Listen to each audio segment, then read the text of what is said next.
Sir, on budget lang po, sir. Yes. Maybe have your reaction dun sa pinay lang po na challenge before the Supreme Court ni former ES Vic Rodriguez. What do you think of this, sir? Unconstitutional daw yung GAA. Well, that I've read some of the filing, the complaint. Well, the Solzhen, of course, will be the ones who will argue for the government. He tells me, Solzhen Maynard tells me that we are on a solid footing in terms of constitutionality. I don't know why they bothered to file that, because napakahirap ng kanilang assertion. It clearly doesn't. Well, anyway, it's not for me to make the argument. We'll let the Soldier make the argument before the Supreme Court, and we're very confident that our case is strong. Pero just in case lang, sir, na pumabor, not in favor of the admin, yung decision ng Supreme Court, meron po ba tayong contingency? No, we shut down everything. I guess that's what they want. They want the government to cease working. So yung matuloy yung kanilang mga destabilization na ginagawa. So, Mr. President, Junior, pag siguro malinaw-linaw ng pag-iisip mo, linawin mo na ang dapat mong tignan yung BICAM report at hindi ang GAA. At sana, mag-iingat ka naman sa iyong pananalita. Kasi, bagamat hindi mo appointees ang mga justices at hindi mo sila nakokontrol gaya ng nakontrol ng ama mo ang Korte Suprema, naniniwala pa rin ako sa aking puso, independyente ang mga mahistrado ng Korte Suprema. Hindi mo sila kayang bilin. Although, alam ko naman, marami nagtatangka.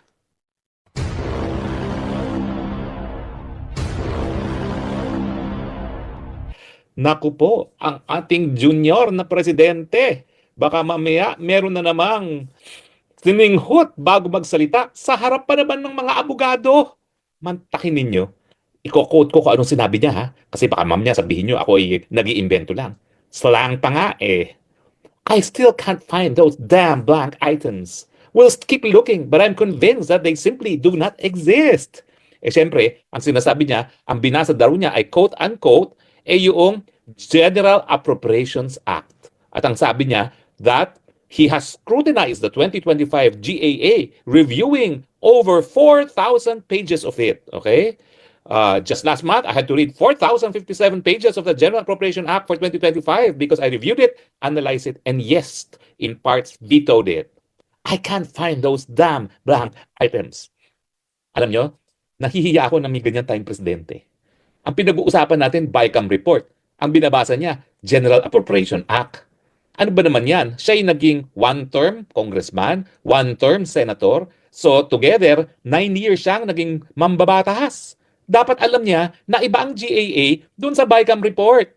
Yung GAA, pinagbabasihan niya yung BICAM report. Bakit? Ano ba yung BICAM report na yan? Yan yung pinagtugmang bersyon ng mga magkakaibang probisyon ng pangtaunang budget na naipasa ng Kongreso at ng Senado.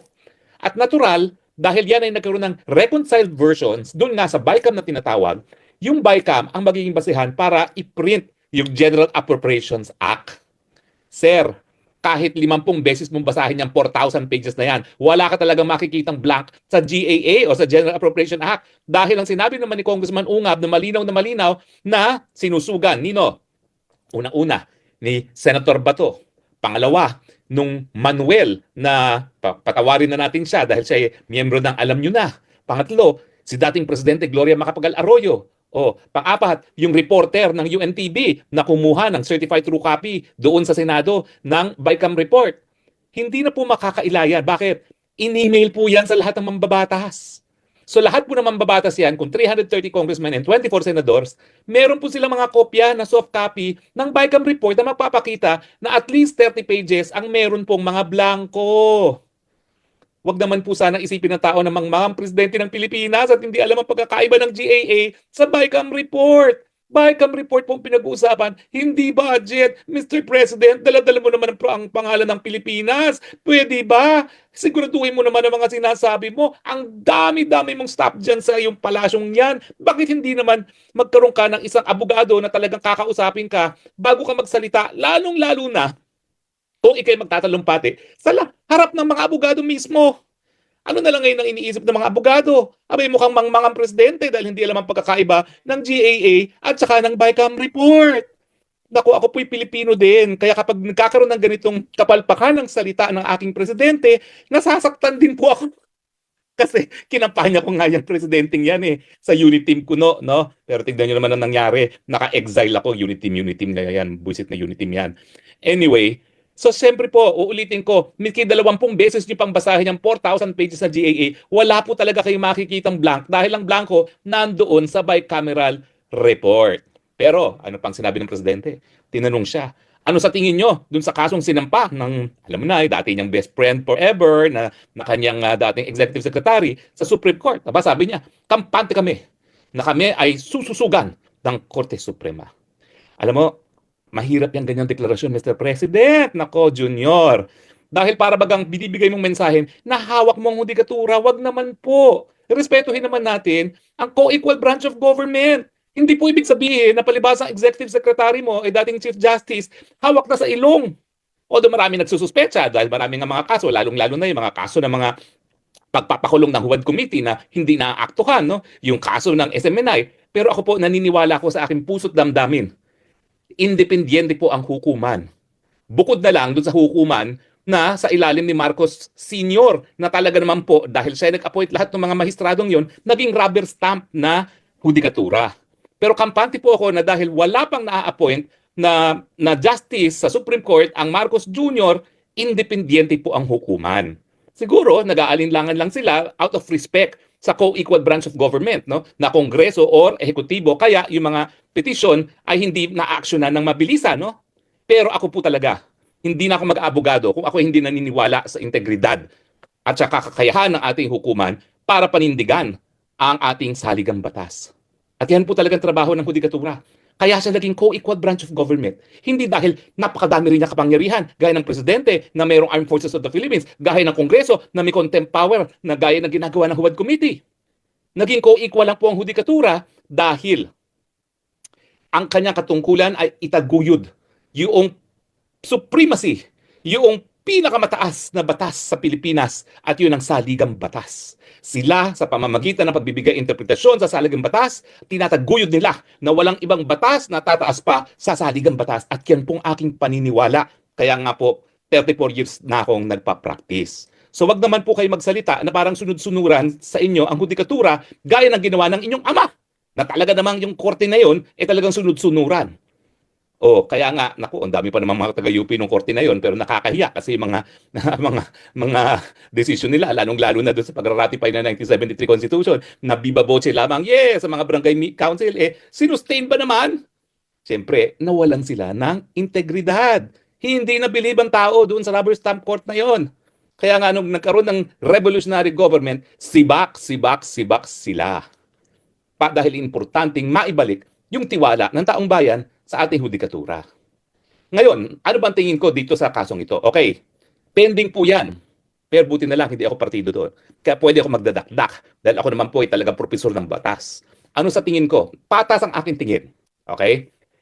Alam niyo po, naku, panahon kopong-kopong, Lopez Bito case, okay? Talagang meron na tayong tinatawag na enrolled bill theory. Yan, hiniram na naman natin sa mga Amerikano.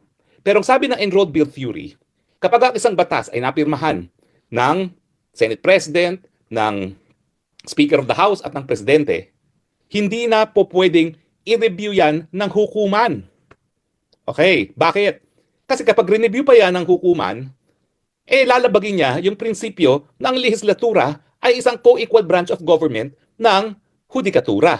At siyempre, yung Presidente rin na siyang lumagda ng batas, no, ng panukalang batas para naging batas siya. So talaga namang respeto yan. Kaya nga, yung mga nagsampa ng kaso, abay talagang uphill battle yan.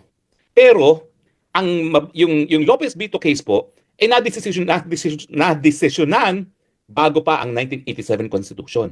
Ano ba ang pagkakaiba ng 1987 Constitution? Abay, sa 1987 Constitution po, dahil nga doon sa mapait na karanasan sa martial law, na palaging sinasabi ng rubber stamp Supreme Court ni Marcos Sr., yan ay political question, hindi namin pwede reviewin yan. Pati nga yung legal at faktual na basehan pagdedeklara ng martial law, ay nako, that's political question. Tanging presidente lang ang pwede magdesisyon dyan. Tal, pataba naman si Ping Lacson at saka si Senator Tito Sen. Ang dapat na ginawa dyan, kung talaga yung mga blanco, para lang masuma total yung mga total amount para dun sa line appropriation na yon, binalik dapat yan sa plenaryo. Now, bakit nalalabagan sa saligang batas? Dahil sa ginawa nila na kung sino-sino na lang nag-fill in the blanks. Hanggang ngayon, di natin alam kung sino nag-fill in the blanks. Kasi nga, meron tayong tinatawag na undue delegation of legislative powers.